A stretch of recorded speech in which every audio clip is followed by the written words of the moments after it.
He took piece of water pipe, one of those thrown in job site corner, and stuck it on Sledgehammer like no big deal.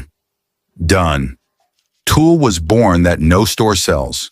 No famous brand, no advertisement, no pretty box. It's made at home, pure improvisation.